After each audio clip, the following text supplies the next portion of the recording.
खुलुमबाय स्टुडियो दं आं राजीव बसुमतारी आरो बे समाव अनजालि दैमारि बिथाङा सासे फेलार लिडार।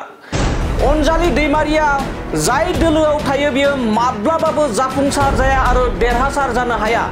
बे बाथ्राखौ आंनिफ्राय बुङाखै, बे बाथ्राखौनो बुंदों उदालगुरि जिल्ला इउपिपिएलनि आफादगिरि रबिन्द्र बसुमतारी बिथाङा खौरांगिरि मेल लानायनि गेजेरजों अनजालि दैमारि बिथांनि सायाव गोबां मानि फिन जाथाय होदों। गोख्रों बाथ्रानि गेजेरजों अनजालि दैमारि बिथांनि सायाव बाथ्रा बुंदों जे ईद फोरबो जानो थांनायखौनो गोदान राजखान्थि एपिबि आफाद एबा राजखान्थि दोलोआव हाबबाय होनना बांसावनायनि सायाव खुद्रिसारदों एबा फिन जाथाय होदों रबिन्द्र बसुमतारी बिथाङा।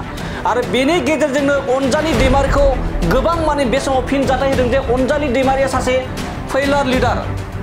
लोगोसे अनजालि दैमारि बायदि दैदेननाय मोनसे राजखान्थियाव बुङालासिनो जुदि गुबुन राजखान्थियाव जगदान जाहैदों होननानै जुदि बुङोब्ला बेयावहा जेबो बुंनांगौ बाथ्रा गैयामोन। नाथाय बे अनजालि दैमारि बायदि दैदेननाय मोनसे गोदान राजखान्थियाव जगदान जानाय बुंनायखौसो आंहा गोबां दुखु दङ होननानै बे समाव बाथ्रा बुंदों रबिन्द्र बसुमतारी बिथाङा।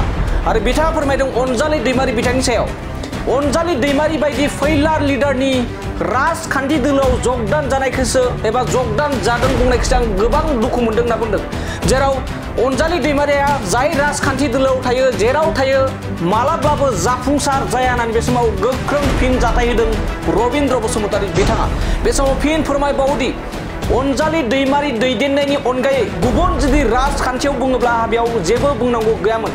नाथाय अनजालि दैमारि बायदि सासे फेलार लिडारनि दैदेननाय राजखान्थियाव जगदान जादों होनना बुंनायखौसो आंहा गोबां दुखु दङ होननानै बाथ्रा बुंदों खौरांगिरि मेलनि गेजेरजों रबिन्द्र बसुमतारी बिथाङा। बे समाव दानिया फैदो बिदिब्ला अनजालि दैमारिया सासे फेलार लिडार आरो अनजालि दैमारि बायदि दैदेननाय राजखान्थि दोलोनि सायाव माबायदि बाथ्रा बुंदों एबा गोख्रों बाथ्राजों फिन जाथाय होदों रबिन्द्र बसुमतारी बिथांनिफ्राय जों आबुङै खोनासंना लादिनि।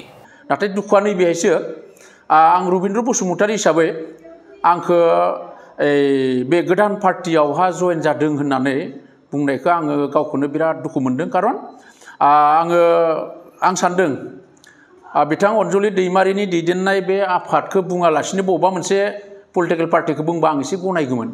मानो होननानै आंहा अनजालि दैमारिनि दैदेननायाव जेबो बिसास गैया। खारन अनजालि दैमारिया सासे फेलार लिडार बर' हारिनि थाखाय।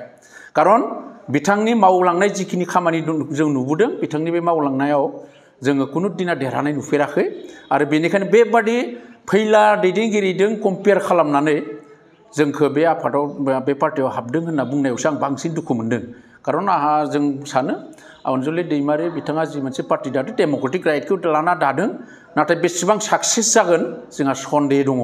आरो बिजोंहाय जोंनि ओनसोलाव राजनितिक मोजां बिसार होनो हागोन होननानै आंहा फोथायनाय गैया। बेनिखायनो बे गोदान पार्टियावहा आंखौबो जयेन जादों होनना बुंनायखौ आङो माब्लाबाबो गनायनो हाया। आरो आङो जाय बुंग्रा बिथांखौ आं धिक्कार होदों आरो आयेनगत भाबै बिथांनि सायाव बिसार खालामनो थाखाय आङो आयेनखौ खावलायदों।